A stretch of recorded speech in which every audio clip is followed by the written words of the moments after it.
All right, Rob, thank you so much for being here today. I appreciate you. My pleasure. Yeah, thanks for having me. Of course. So, could we start just by sharing a bit about your journey into the automotive culture and what initially drew you to the car culture? Because that's something I'm really fascinated about. Right. Well, we're gonna fill up the 45-minute segment then. Let's do it. Well, I'll try to summarize. Well, I'm originally from Canada, Vancouver, Canada, and I grew up with a father that was quite into cars, and I'm one of those people that was fortunate enough to grow up racing. So I grew up racing go-karts. And my father also had a car stereo and car stereo installation business. So um, as a kid and teenager, I would help put stereo systems in cars that had run wireless and stuff. So I just grew up around a lot of custom street machines that were coming through the shop, getting stereos installed. And that really cemented a love of cars, whether it was building model cars, having a slot car track, later on, we had to stop because go-karting got too expensive because we're, a lower middle class family. And then I got into RC cars. But it was always part and parcel with my identity. I had a car that I was working on even before I had my license. And that kind of got set aside when I went to art school. I got distracted running around with cameras and attempted to have a career in music videos, which was a bit of a stop-start situation. Did a few okay pieces, but it maybe wasn't quite the right career for me. Though, yeah, that was 10 years of struggle, but I then transitioned into video games. My music video career was failing. I just couldn't get any work, and I was living in London and just completely broke and miserable, making title sequences for banks. It was not going very well. And to cheer myself up, I started PC gaming, and I got into modding, taking existing video games and recreating them. So I got into modding EA's F1 PC games that were around at the time and making them into sports car games. And because I already had a little bit of a media career, I put together a team and we'd make these fairly in-depth mods. We'd have our own music interfaces, and that they became well known. And then suddenly overnight, myself and half of our mod team got hired by a game studio to produce a game. And that immediately launched me into producing video games. Of course, I had no idea what I was doing, but after a while, I got like a mid-level job at EA, moved back to my native Vancouver, Canada, where it turned out they were making Need for Speed. And I kind of view that as um, going back to college, just learning how to do things. And being in a big team kind of forced me to grow up, get out of being this sensitive, quiet little artist person. And but that was like a mix of my creative talent and capacity with cars and technology, you know. Um, so that kind of led into some of the bosses at Need for Speed. This is the heyday of Need for Speed, like Most Wanted, Classic. Carbon. Yeah. And at the time, we could do no wrong. Like, we were making EA so much money that they just let us do whatever we wanted. So the bosses got this idea that we're going to make a website about cars and car culture, and they decided I should run it. And that was called Speed Hunters, which we launched in 2008. And Ah, that allowed me to travel the world and put together a team of photographers. Some of them are doing very well now as content creators. And we got involved with scenes all over the world. We had our own drifting team, our own GT3 team, and things kind of went from there. So that was my wow. introduction into cars and car culture. It was through one, my childhood passion, but two, taking my creative skill and applying that into racing games. So kind of combining my authentic passion with my skills. So it all kind of goes from there. Okay. No, that's super fascinating because I was very curious about your background, but you seem to have been at the intersection of car culture, digital media culture, video games, fashion, pretty much everything that I love. So I guess Yeah. continuing with that theme, what brought you then to race service? Because that is where you are currently. I'd like to hear about that connecting bridge from where you were to where you are. Yeah. Well, if you look at the founders of race service, look at their history, they've all been in the scene that I was describing. A lot of them were around Formula D and drifting and different parts of motorsport. And that's how we all met. We'd all met probably 10 years before um, the start of race service, doing different capacities. One of the founders, James Kirkham, was at GoPro, and he was in charge of the motorsports division. And then another one of the founders, Jacob Agajanian, was a manager of different professional drifters. And at the time I was at EA, and we were sponsoring a few of these people and collaborating with a few of them with Speed Hunters. And EA was a sponsor of Formula D. So we were in the same community, and we always kept in touch. Later on, James and Jacob and Andy, they all were doing Donut Media, and by then I was doing Project Cars, and I became one of their clients. Right, I had them produce some trailers as we were launching Project Cars 2 in 2017. And we had them also make some documentary films and different promotional films and things like that. So we all were working together in different capacities.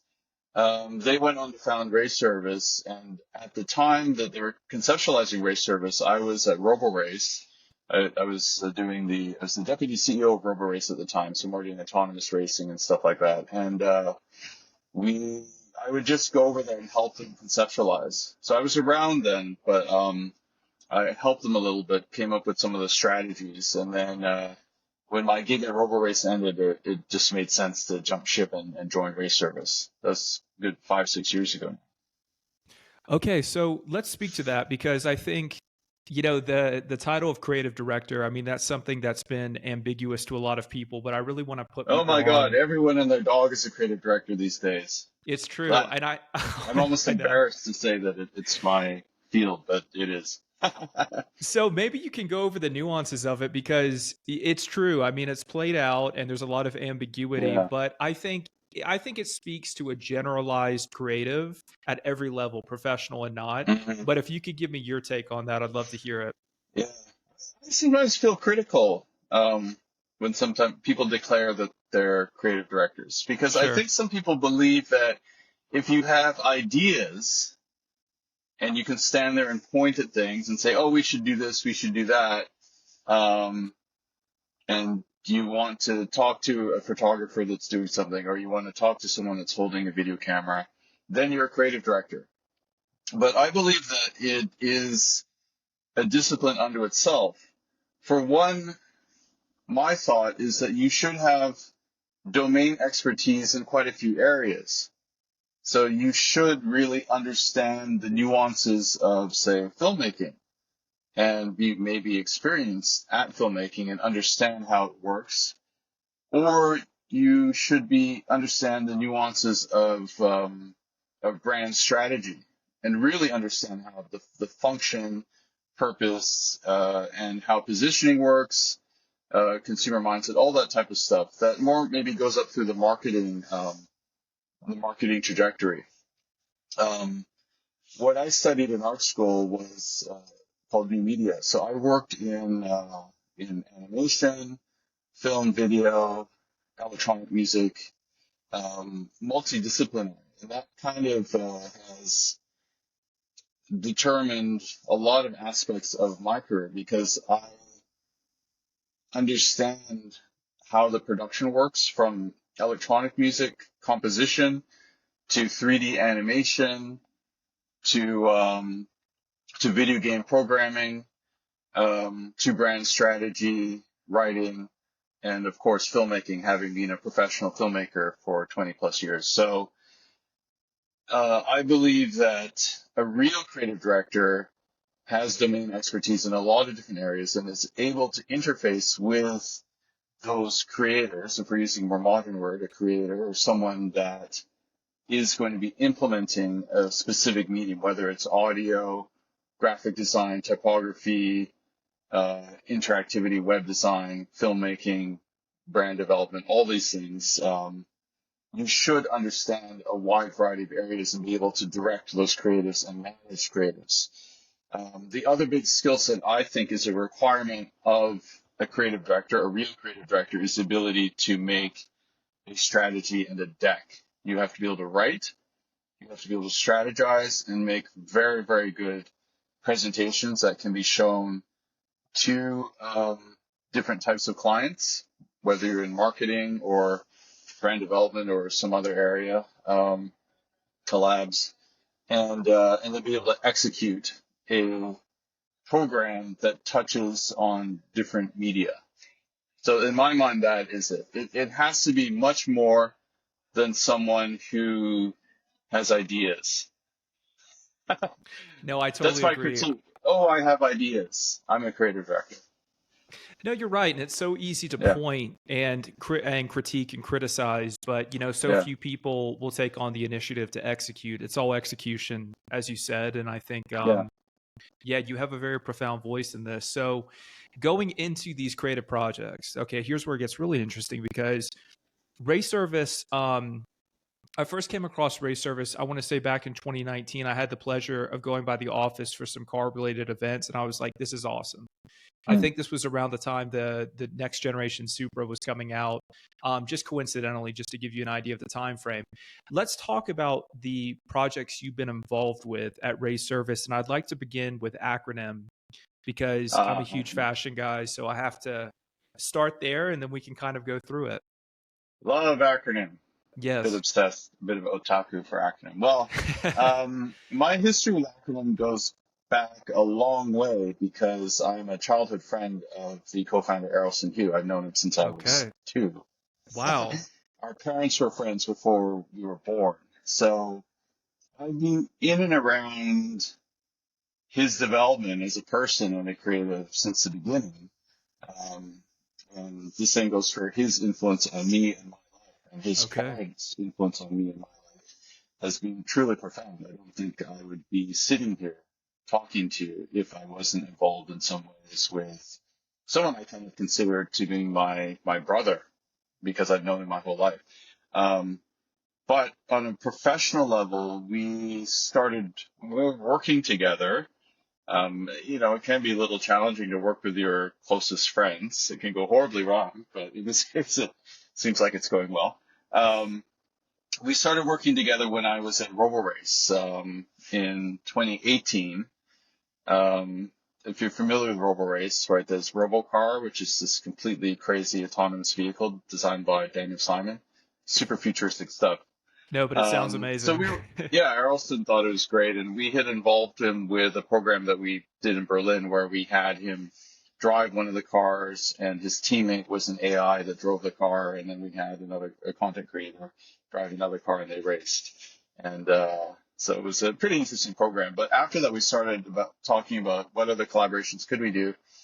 And around that time, he was approached by Hypebeast, and they're putting together Hype Fest, which is a one-off event that they did in New York, in Brooklyn. And we decided to do a capsule collection, a VR experience, a little model of the Robocar, and a reskin of Robocar. So that was a kind of a test collaboration.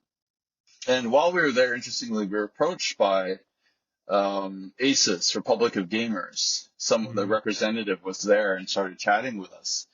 And around 6 or 7 months later was when I joined Race Service, and it was around then that we started talking to Republic of Gamers, and we created maybe a bit of an informal relationship between Race Service and Acronym, where Race Service would manage non-apparel based collabs for Acronym because Errolson is so busy. He's got basically a permanent startup going there, and it just takes so much effort to produce these high tech clothes. The Acronym clothes are very, very challenging to manufacture. So he's got his hands full. So what we tried to do is create a crack squad that could come together, that he would guide us and he would oversee us and inject his vision into it, and then we would go on and produce programs. So the main project that we did for the past 4 years. It finished mid last year, was the Republic of Gamers collab, where Republic of Gamers did a program with Acronym to produce two gaming computers. And then in and around this, we did all sorts of experimental content, media. We produced alternative reality games that people could participate in. We commissioned, I think, 50 artists around the world to make content. We did different capsule collections, all sorts of different things. But anchoring that was two different computers, the RMTO1 and the RMTO2 computers. So that was the main thing. But we've done numerous other collabs, which I basically manage on behalf of us. And we did an AR program with High Sobriety called Berlin Berlin. We did a one-off hand-painted bear brick program. And then there's numerous other new things that we're moving up to. We did some this experimental electric Porsche 935, the Mobi X with Bisimoto.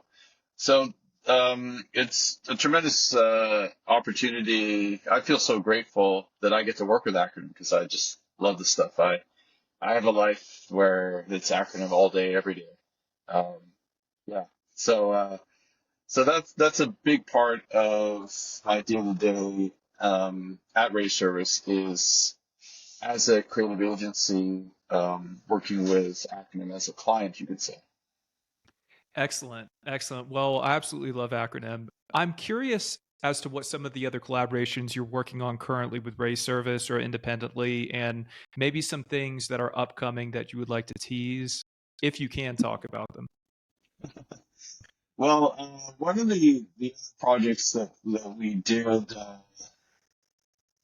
was working with McLaren Automotive, and we've worked with them off and on over the years. We did a few different films with them, and then we did a capsule collection with them. Now, it's worth noting that Ray Service, of course, there's people running around in media projects pointing them at cars all the time.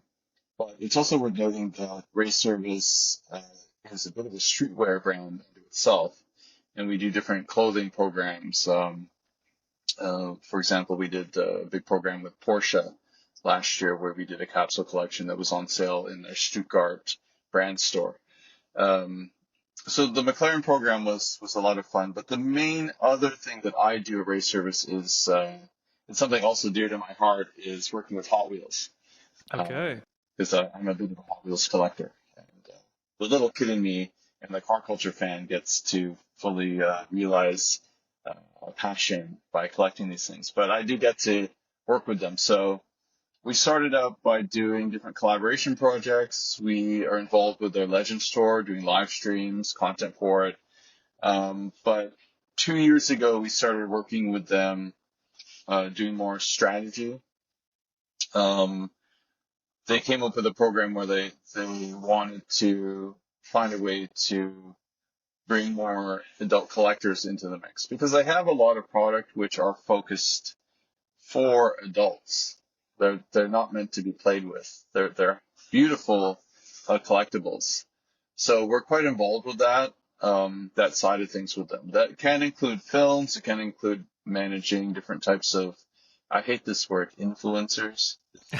Automotive personalities, content creators, Sure. and making all sorts of media and film projects with them.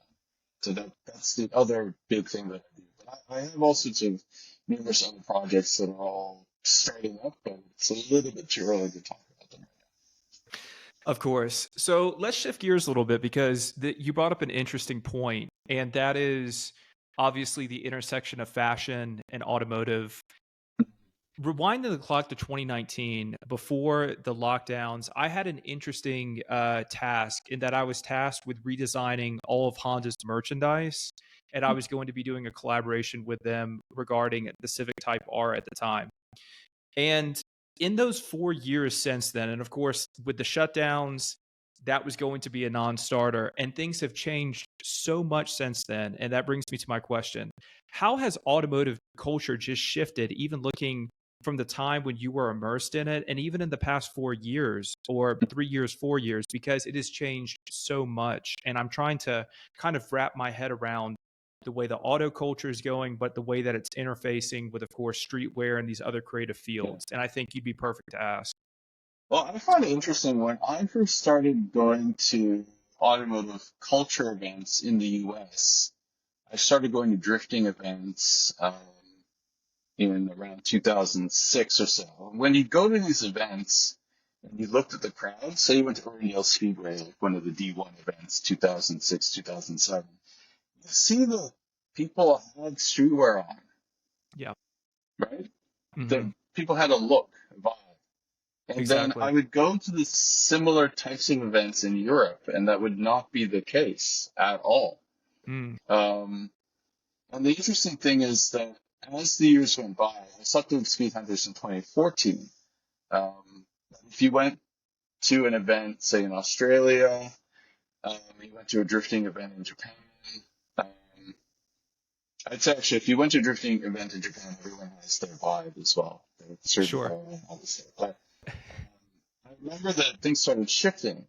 And if you go to any automotive event, practically anywhere, people have their style, their curation of themselves is done in tandem with the curation of a modified car, custom car that they may have. And this is a shift that I noticed in the 2010s starting to happen, that as through social media, as the internet became a place unto itself, we found that there were cultural elements that just started cross-pollinating together.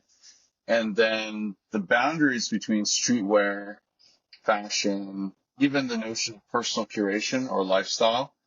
If you think of someone that, say, go back a couple decades and you had someone that's a punk, someone that's into metal, someone that's into hip hop, like that would include an identity, a way to dress and present yourself, right?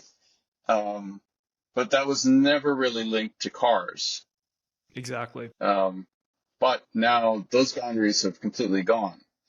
And we've seen in the past 10 to 15 years, probably even stronger in the last 10 years, where personal curation is everything. Personal style is everything, especially as everyone now is thinking of, it has become very image led, right? As we point the camera on ourselves, Of people are course. seeing images of themselves like never before at any other point in history. If you go back 25, 30, 40 years, you probably wouldn't see that many images of yourself, right? And now you're inundated with images of yourself. So people are thinking of the integration of style and design in their day-to-day lives. So if you look at automotive as a thing or motorsports as a thing, and you could even look at one of the main theses of Race Service is that we as a creative agency or a group of people that are working in different aspects of creative fields, especially content creation. One of our specialties is taking automotive and motorsports and then connecting that to different aspects of popular culture. You can say pop culture or contemporary culture. So it's beyond also fashion and streetwear. If you look at music, design, art, especially pop art, gaming, all of these aspects are interconnected with automotive now. And you can see another trend where you can see the utilization of cars in music videos and their relationship with pop stars. They appear quite a lot now as elements of culture that are there, that are everywhere. And this is definitely something that's newer that if you look in the past, there would have been more silos, like major separations Hmm. between automotive and any other aspects of contemporary culture. So it's an exciting time, definitely. Well, it is an exciting time, but I have to ask the kind of obligatory question because obviously tuner Hmm. culture, to your point, has lent itself to having such an individual identity. And I can even recall when I was a kid, blasting death metal and being a post-hardcore scene kid and meshing that with my IS-300, which was tuned out. There weren't Hmm. many people who combined, to your point, the art and the car passion together. So it was always my friends in the tuner scene, my friends in the art scene. Okay. The Yeah. point being, this shift has started to occur whereby there's an amalgam now, but here you come with technology and the electric car and the rise of maybe a lack of car ownership amongst young people. How do you Hmm. see that coming in to your profession, and does it pose any sort of competition at all? Well, you could look at the consensus in the automotive industry, say 2017, 2018, in motorsports. The consensus was one, that racing was dying, and two, the automotive world was dying as well. So we can look back on, if we look at this through the lens of demographics, right, you can see that teenagers of previous generations would have viewed the automobile as an autonomous zone. It's their first autonomous zone away from parents, away from the household, where they have total independence. They can do what they want. The automobile no longer has that role. Mm, Now the phone has that role, the smartphone, social media networks, etc. Discords, whatever you want to say, right? Those networks and platforms are an independent zone. So the car is not needed in that respect. So the car in the role of the teenager, that role has ended. mm. So there was a period of time where it really felt like doomsday for the automotive industry, motorsports in particular. And yeah, you also have to ask the question, do we really need so many cars in the world? Okay. Like that's a whole other thing. But it really appears that the car as an object of culture still can exist. Um, you can ask the question, is it really needed as a mass transportation device? But if you just take away the car as transportation appliance and we just set that aside and we just look at it as an object of passion for enthusiasts, it really appears that that aspect is very healthy and that there's still a huge amount of enthusiast cars being produced, especially if you look at Toyota, right? They have some really fantastic enthusiast cars. Or if you look at the Mazda Miata, there are entry-level vehicles that are still satisfying the needs of enthusiasts. And I'm personally not feeling bad about electric vehicles and their potential role. What my sister-in-law just got a Ioniq 6, and I was really pushing her to get it because I really believe it's just a stunning vehicle. It just looks so cool. And you can still have passion for these things. It doesn't really matter that it's run by electricity. Um, they still can be amazing objects, and custom car culture that are not about going fast. Think of lowriders, think of custom cars, think of classic cars. Classic cars generally go pretty slow. Yes. So I don't think it always has to be about the notion of having a high performance race car for the street. That's not always needed. It can be a beautiful design object, and then you can customize from there. So I agree. I see that things are looking good for enthusiasts anyway. I totally Setting agree. aside the notion of transportation appliance, that's another subject. Well, no, I like the way you illustrated that dichotomy because you Hmm. articulated it in a way that really resonated with me, and just on a level of somebody who loves 2000s Y2K tuner car culture, I'm Yeah, glad that it still has a place as yeah, objects of art and will continue going forward. yeah, definitely. The Type R, all sorts of fantastic stuff. My daily is a Cayman. Interesting. More basic Cayman, although I'd be modifying it. I can see it out the window there. And yeah, I'd be modifying it and styling it. And my sense of aesthetics, the way I live is I love design, and I try and integrate design into all aspects of everything I do. Then that, of course, includes my vehicle, but also my home, etc. So I always have to stylize and customize everything. Well, let's expand on that a little bit because I'm very curious. Tell me some of your favorite passions as it pertains to how you stylize your life, because I think that is obviously something you don't turn off. I mean, when you're hyper creative, you're always thinking about that. Speak to me a little bit about your car, how you've tuned your car, both visually and performance wise, and then we can speak to some other attributes of your lifestyle. Yeah. Well, I have two cars. I have a Porsche 935 replica. It's built on a 1979 30, and that thing is completely psychotic. Um, Someone said this to me last week. They said that owning a classic car is a bit like owning a horse. And not that I've ever owned a horse, but it probably is quite involved, and it's this object, or in this case, an animal, that you have to really take care of. Hmm. It definitely occupies a lot of space and expense. Um, so I have that, and that's a bit of a creative project. It's an art project. I collaborate with different graphic designers and artists. They keep redoing the exterior, and even in t-shirts. And we're planning a whole art program around that thing. So I have that, and then I have a 2019 Porsche Cayman S, which I'm doing I can't help it. Everything I do has to become a creative project. So this is a program where I'm taking a more basic. I keep looking at it because it's out the window there. It's a more basic entry level Porsche, a newish Porsche, but I'm learning how to track it. And when I moved to SoCal a few years ago, I moved here with my classic Porsche, and I thought I'd be taking it out to cars and coffee and doing tenant runs with it, etc. But I find that the thing that I'm really passionate about in terms of participation in automotive culture here locally in the LA area is track days. This is my thing. And so I'm getting back to that childhood passion of driving on racing tracks. And I've been taking a lot of courses, schools, and just learning how to drive this little sports car. And then slowly upgrading it as well. So I've got T37s on it now. Oh, my Um, favorite wheel. Oh my Oh God, yeah, that's the Volt. T37 everything hashtag. Yes. And then I've got a Tech Art kit on the front and lowered it.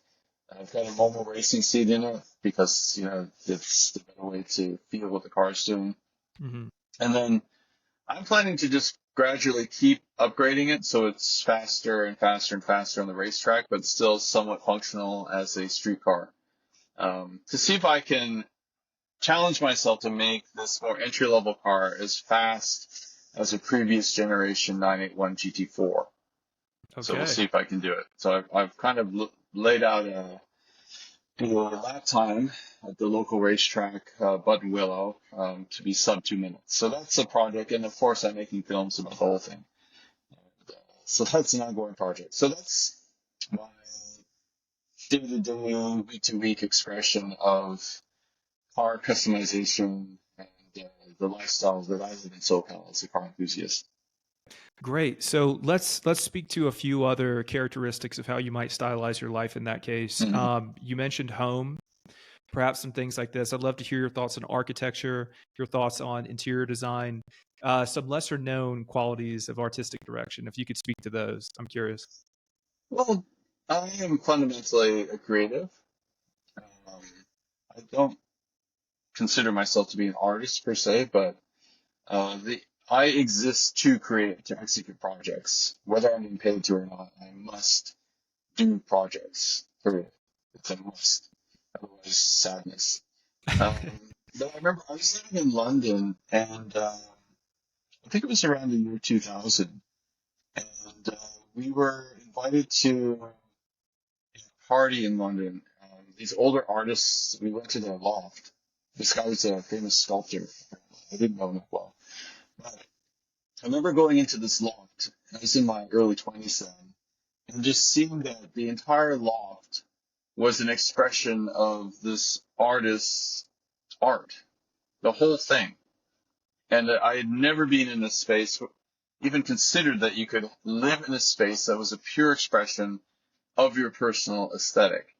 And I always remembered that. I was living in a very normal apartment then. And I always laid that out as a goal for myself that I wanted to live in a space that was an expression of my personal aesthetics. I love I love design, international design. Um, I consider myself to be a modernist. Um, if you look at how I present myself, I very much love technical apparel, acronym, really, or race service Shout out. clothing. Of So course. somewhere mixed between the race service clothing and acronym, maybe a bit of avant-garde Ricoins, but I'm very particular about my personal presentation because Yeah. it's for me an expression of design as a design fan. Same goes for the cars, an expression of design. And then the home is also a bit more of an expression of design, and maybe personal interests and a celebration of one's life. So I've got a lot of model cars at home. Um, my partner is an adventurer and she loves traveling the world. Um, so she always comes back from the different countries that she visits and with different objects from the culture. So it's also a celebration of her passion for travel. Um, So our home is a big loft space. So we've been able to realize this dream. I love lofts that are maybe in old buildings. It's like a grittiness to them, like a big concrete space. And we've been slowly updating it with, we did a project with a Japanese architect for a handcrafted giant shelving unit that has got a mix of design objects. There's some bear bricks up there, a few acronym shoes on display, our book collections, model cars, different things that just show our passions. It's all there. You can look through everything on this giant shelf and see what we're passionate about. Because we really believe that the passion that you experience as a child, the passion you experience as a teenager, the passion you experience as a young adult, you must keep these things alive. Um, I That's very important, and I'd say my partner and I are very focused on keeping our inner teenagers alive. The Same. curiosity that you have. And so the home is a celebration of that. So there's a mix of mid-century modern furniture. We have some Asian antiques from India and China as well. Um, so interestingly, I love hyper new things, but I also kind of like old things as well. That goes for cars, new cars, old cars, but that also can be for things like furniture as well. And then there is a fairly sizable Hot Wheels collection in there, and there's also a quite large simulation racing rig, virtual reality rig, that's taking up a lot of space, that shows that passion for technology, virtual reality, and immersive experience. And then lastly, there's many, many speakers in it because we just love music and blasting music at all hours. As it should be. Yeah. As it should be. Now that resonates with me a lot. I love how descriptive you were, but also my friends call me a grown teenager, so I totally understand that experience Yeah. of not much has changed. Yeah. Um, Absolutely. okay, I see. Well, you're And now and featured. I actually like Yeah, to talk about this. It's an please. I would interesting like to one. hear it. Hmm. Um, I I've had about five creative careers, and I was someone that was very quiet, had a lot of problems interfacing with people, super shy. And it's really by the skin of my teeth that I managed to have a decent creative career. I've lived in London, in Stockholm, Amsterdam, Los Angeles, done projects all over the world, worked with some fantastic brands, and it's gone, reasonably well, but it's been hugely challenging, and I've had to really, really grow and change, um, and be very conscious about all these things in order to make sure that I could do this. So I've reached a stage in my career now where I've got this mission that I really must give back. I must see if I can help others. Maybe people that are just right on the cusp. I'm lucky that I had very supportive parents, and my mother would take my drawings and enter them into competitions, and I'd always win. And that gave me tremendous confidence in my creative abilities. I didn't have any other confidence, but I knew that. So I'm thankful I had that support at home. But for people that don't have that support, it's maybe they're on a knife edge and it may not happen and they're going to have to go get that job at Starbucks. Nothing against people that work at Starbucks, but for creatives, you're trying to find a way to work and live and have a decent income from your creative skill. So I would like to take all the lessons that I learned and have conversations with the younger self that I never got, and see if I can help others and spread knowledge about how to go about doing these things. I have a lot of friends that are professional creatives in many different fields, and I love talking to them about how they did what they did. So the first expression of trying to do this thing was Radical Strategies. And I interviewed all my friends about their creative careers. It's a bit of a research project, but in the end, I decided that I'm a really rubbish podcast host. And the main reason I was doing it was so that I could have a voice to convey these things. And if you look at the mission to help young creatives, I didn't think in the end that someone having to listen to 45 minutes of someone talking about how they did their creative career was the easiest way to distill the principles of what you needed to learn. So I changed format, and that's why at the beginning of January, 1 month ago, I launched a new content program that was taking much of the similar subjects that we were covering with Radical Strategies, but having that in a new format where it's bite-sized bits of knowledge about how to do this, how to have a creative career. So, Okay. yeah, Yeah, not a good podcast host. Terrible. Well, that brings up a few key points then, because I want to talk a little bit more about podcasting, but before we do, let's talk about mentorship and community. The role of mentorship in your career and how you foster community within the automotive and creative industries. Let's kind of speak to that a little bit. Well, as I've gone through my creative career, I've always sought out having mentors. And maybe I never said, "Will you be my mentor?" And they'd be, "Yes, I will show you the way." But I never did that. But I'd always have these friendships with people that were much further along than me. When I was in art school, I would hang out with the teachers all the time and go for lunch with them, and I would just pick up things. And when I was a young music video director, I had one very successful commercials director that would chat with me sometimes, and sometimes he'd be very critical as to how I was doing things. I was very competitive, and he didn't like that. He thought I should be cooperative, and he helped me, and that I've always done that. I've always had people that were much further along than me, that I would spend time with, usually have meals with them, and they would give me their thoughts. That maybe became more formalized when I was at EA on Need for Speed, because the bosses there were definitely actively trying to help me. I guess they saw that I had some potential. One of my mentors, I released a video today actually talking about this. One of my mentors just decided I needed to start public speaking, and he just forced me to start giving presentations to the entire Need for Speed team, 100 people. And before you're very nervous, but I find that if you're really excited by the thing you're talking about, you forget that there's people in front of you. You just get excited about the cool creative projects that you're doing, and you want to communicate that, and that would override things. Yes, so mentorship is very, very important, and I certainly wouldn't be here without all the different people that have given me their time, and sometimes really stopped me and said, "What are you doing? You can't do this. Stop doing this." Or just would get irritated with me with my stupidity and immaturity.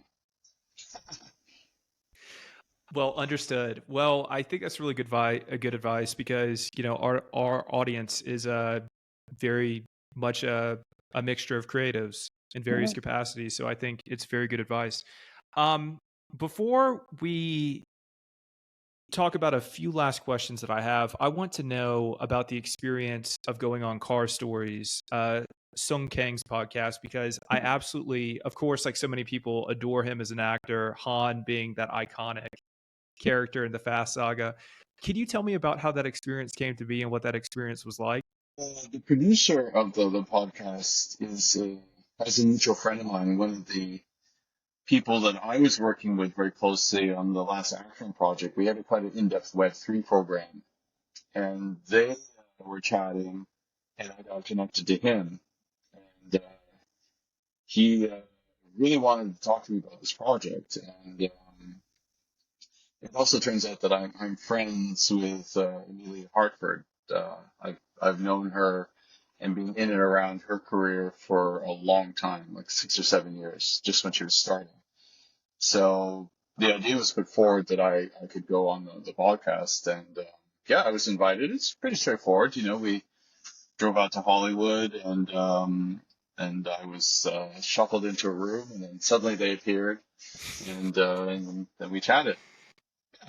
It was fun. Quite a wide variety of different subjects we covered at the time. Yeah. No, it was a very fun podcast. I was just very curious about that. So, speaking to the future, because I think this is Hmm. where this all culminates, let's end this with the future. Where do you see yourself going forward, both in terms of your content strategy you mentioned earlier, post podcast, your new content Hmm. strategy, and future projects? I would just love to hear you kind of opine on that. Yeah, I like that post podcast. Yeah. By the way, just one other point is I think it's really important to be able to assess your own work. And I did an assessment of radical strategies. I don't do anything that's not, yeah, it has to be top level. Of And I course. just assessed it just wasn't very good. So I just thought, no, this is just not good enough. We're gonna reformat and take the mission and do something new. And I had to think about it for a year before um, coming up with the next program. I'm friends with Chris Do. Do you know Chris Do? I do not. No. He's an incredible thought leader, teacher, mastermind, and you should definitely follow him and chat with him. He's a I brilliant shall. person, but he has he does public speaking, mentorship programs, all sorts of different things where he really teaches people how to run creative businesses. I think he's been shifting more into personal brand. He advises CEOs. And anyway, he's always been a bit of an influence on me more recently as my friendship with him has developed. And it's like I said, you should always have people around you that are much further along. So I was looking at that and seeing how he took his knowledge base and applied that to contribution and helping people. And I thought, well, yeah, I see how he's doing it. Um, is there space for me? And for a while there, I thought, I'm just not on the level, right? I'll watch something like a Tim Ferriss show, and you see all the experts talking about motivation and all the ways that they should do things. And for a while there, I just didn't necessarily believe that I was on that level. But I soul searched further. I thought, well, what is the thing that I really believe that I have 100% authority to talk about? There's absolutely no doubt. Uh, and that is creative careers. I really understand that. And am part of such a large community of people that are doing different things with their careers, their creative careers. And I've spent so much time talking to them as case studies or just as friends supporting each other that I thought this is something I really can do. So I decided, one, that I needed to be able to take the principles and break them up into little bite-sized segments, 30 seconds, 45 seconds, 1 minute, 2 minutes, and so that people can just get little thoughts. So that's the starting point for it. And the act of creating these films, I write them myself, I shoot them myself, I do everything myself, aside from writing the music. I have a friend that writes the music for them. And the act of making these short films is forcing me to solidify the basic principles of how you could maybe have a collective uh, body of knowledge that someone could digest. So I think in the future, there may be some kind of course you could take. There will be a more formal mentorship program where I can talk to someone. So if someone wants to talk to me for 1 or 2 hours a month, and I check in with them and I see how they're doing and I get feedback and I help them. And I may give feedback on how they need to work on themselves as well, as I've had to completely redevelop who I am in many ways. In some ways, I'm exactly the same teenager. But so we're going to figure that out as well. So there's a lot to do. But right now, just releasing these short films is going quite well. And I'm just very passionate about it. I love writing them, and I love putting them together. Amazing. Well, I'm excited for that. And I think piggybacking off of that, Rod, I think that brings us to our final question, which is Mhm. a continuation and looking towards the future. What are you most excited about? Well, this educational program that I've been chatting about, I'm very inspired, and it's just really nice to have something that has been well received. When I did Radical Strategies, it didn't seem to make much of an impact, and I found for all the effort and work that it took to pull that off the ground, um, that wasn't very inspiring to see. So having something that's resonating, where we seem to have found a niche, helping people start their creative careers, that's very exciting. But there's a few other projects that are getting going here. It's a little bit too early though. I'm bidding on a few things. But I love being in and around Gray Service. There's just so many projects happening, and it's such a fantastic group of collaborative people. There's a meeting going on right over here, and I don't know what creative projects. Looks like a video game thing. But there's also so many things happening, which is fantastic.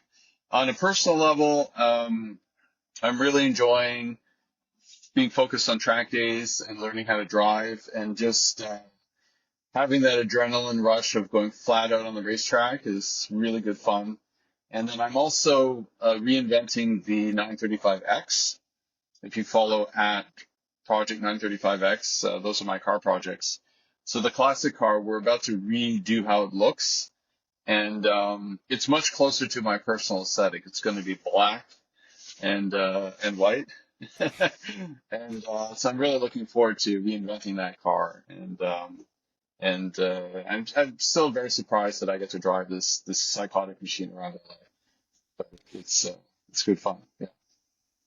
Well, that's super sick. Well, Rod, I have to tell you, it's been very insightful. Thank you for spending time, with me today. I really appreciate it. It's been excellent. Thank you so much. Okay, cheers.